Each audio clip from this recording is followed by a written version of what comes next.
Assalamualaikum warahmatullahi wabarakatuh. Sahabat Bang Dai, keren penampakan Museum Nabi Muhammad SAW di Ancol.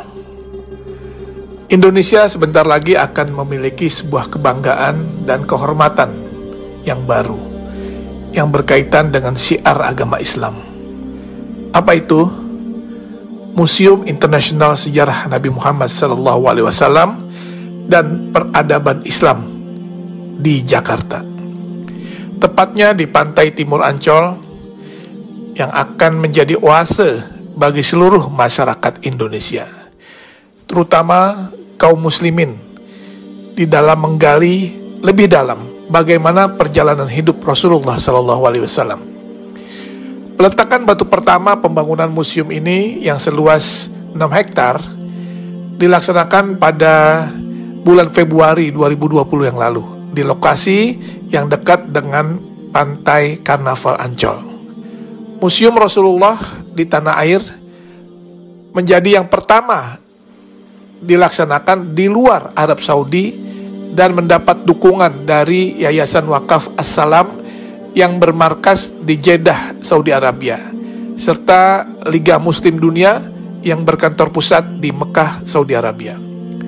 Indonesia menjadi negara pertama di luar Arab Saudi yang memiliki Museum Nabi Muhammad SAW. Ini adalah sebuah kehormatan, sekaligus kebanggaan, dan tentunya menjadi amanah bagi rakyat Indonesia yang mayoritas Muslim, karena mendapat kepercayaan untuk membangun dan memiliki Museum Rasulullah. Museum Rasulullah ini terdiri dari 2 lantai dengan total luas bangunan mencapai 10.000 meter persegi. Selain ruang pameran yang berisi benda-benda bersejarah dan peradaban Islam, di dalam komplek museum ini juga terdapat auditorium, masjid, dan lapangan luas untuk kegiatan agama serta kegiatan manasik haji. Kalau nanti kita lihat isi di dalam museum ini, tak hanya berisikan hadis-hadis yang menceritakan kisah dan perjalanan hidup Nabi SAW, sehingga masyarakat bisa mempelajari dan mengambil contoh teladan beliau semasa hidupnya, tetapi juga kisah-kisah fenomenal di dalam perkembangan Islam, seperti sejarah Isra Mi'raj, perjalanan hijrah Nabi, hingga maket kota Mekah dan Madinah di zaman Rasulullah hingga era sekarang.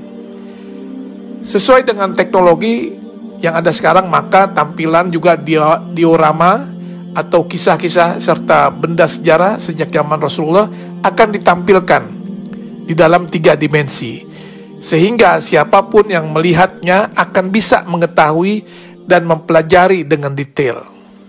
Dan juga nanti di museum ini akan ada naskah, manuskrip, literatur, hingga benda-benda bersejarah yang berhubungan dengan Rasulullah SAW serta peradaban Islam yang tersaji di dalam museum tersebut, yang merupakan hasil dari pengumpulan yang dilakukan selama 14 tahun oleh Yayasan Wakaf As-Salam.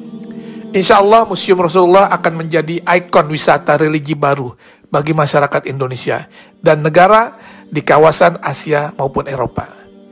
Terlebih lokasi yang strategis dan mudah diakses, museum ini juga akan syarat dengan wahana dan informasi edukatif yang dapat menjadi objek penelitian bagi mereka yang berminat kepada studi-studi agama, khususnya agama Islam. Tentunya dengan dibangunnya Museum Rasulullah ini akan menambah destinasi wisata religi di Jakarta, dan dipastikan Jakarta akan menjadi tujuan wisatawan baik dalam maupun luar negeri.